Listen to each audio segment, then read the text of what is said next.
क्या हुस्न ने समझा है, क्या इश्क ने जाना है, हम खाक नशीनों की ठोकर में ज़माना है। हाज़िर नाज़रीन, ख़वातीन व हज़रात, अस्सलाम वालेकुम। ये फ़ैसल हैं और आप इसी फ़ैसल के अपने सपने देख रहे हैं। और ये हुई हमारे नए सपनों का आगाज़, और ये रही हमारी दुलारी परवाज़। Normal mode entered. सुबह का 6:30 हो रहा है, थोड़ा लेट हो गया है, फिर भी कोई बात नहीं। हमारा जिक्र तो हर पल हुआ फसाने में, तो क्या हुआ थोड़ी देर हुई आने में।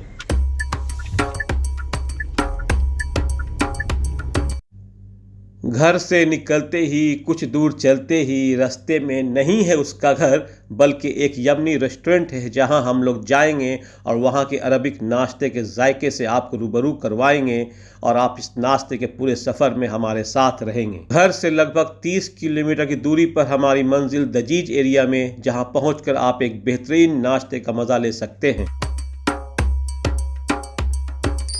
घड़ी खरीद कर हाथ में क्या बांध ली, वक्त पीछे ही पड़ गया मेरे। सोचा था घर बनाकर बैठूंगा सुकून से अपनी परिवार के साथ, पर घर की ज़रूरतों ने मुसाफिर बना दिया मुझे। अब घर बनाना तो एक सपना दिख रहा है और ज़िंदगी भी इस घड़ी की रफ्तार की मानिंद चल रही है। खैर, अब जो है सपना वही है अपना।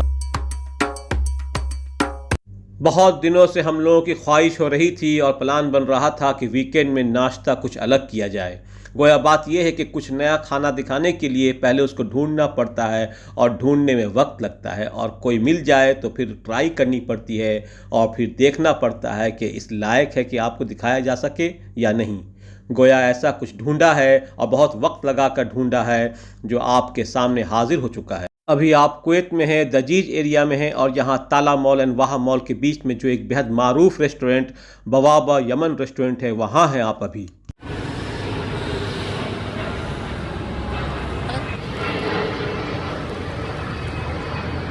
चलिए अब अंदर चलते हैं और देखते हैं कि क्या क्या साजो सामान है इस बाब यमन में, यानी यमनी गेट में।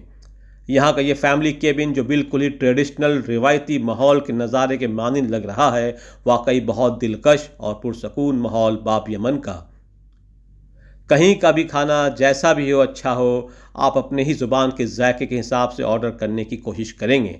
लवाजमात तो बहुत हैं, लेकिन यहाँ हम लोग ने किब्दा खरूफ यानी मटन कलेजी का इंतखाब किया है, और साथ में बैद बिल जिबन यानी अंडा चीज़ का इंतखाब हुआ है।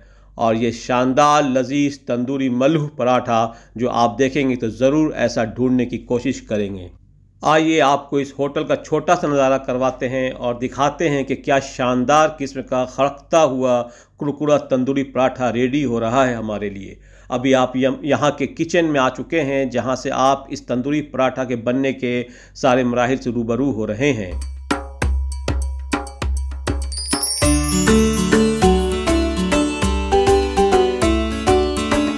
और ये तंदूरी मलूह पराठा रेडी है जो हमारे दस्तरखान पर पेश किया जाएगा अभी।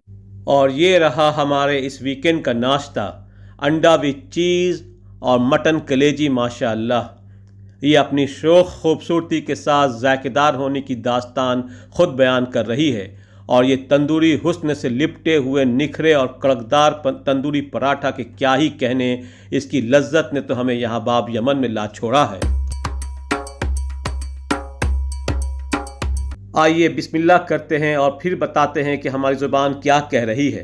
सबसे पहले ये हुस्न जमाल में लिपटे तंदूरी पराठा का छोटा सा टुकड़ा और फिर कलेजी में गोते लगाते हुए भरपूर निवाले को इस मासूम चीज़ से संवारते हुए अपनी ज़ुबान के एक जायके में कैद कर लेते हैं।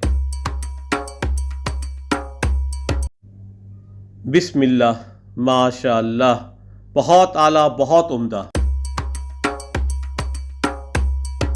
किसी ने बिल्कुल दुरुस्त फरमाया है कि निवालों का साइज़ कुछ बातें बयां करती हैं।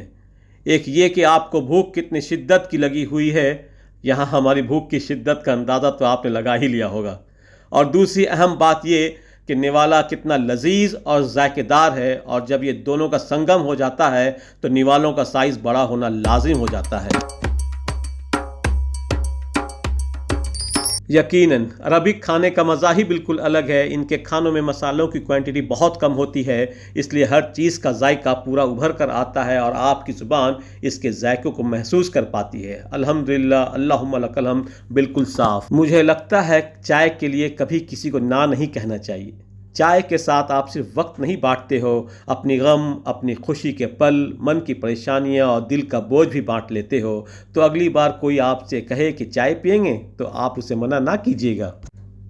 उम्मीद है कि आप सब लोग भी हमारे नाश्ते के सफ़र से लुत्फ़अंदोज़ हुए होंगे। फिर मिलते हैं किसी अलग से सफ़र पर। तब तक अपना ख्याल रखिए, खुश रहिए और खुशी की तलाश में ज़रूर लगे रहें। अल्लाह हाफिज़, अस्सलाम वालेकुम। आखिर में समाअत फरमाइएगा, उम्र बीतने में वक्त कहाँ लगता है जनाब, छोटी सी तो ज़िंदगी है, अब उसमें भी किसी से पूछ कर छुट्टी लेनी पड़े तो क्या फ़ायदा। ख़ुद के लिए वक्त निकालने से पहले 1000 बार सोचना पड़े तो क्या फ़ायदा। अमीर होकर भी यादों में गरीब निकलें तो क्या फ़ायदा।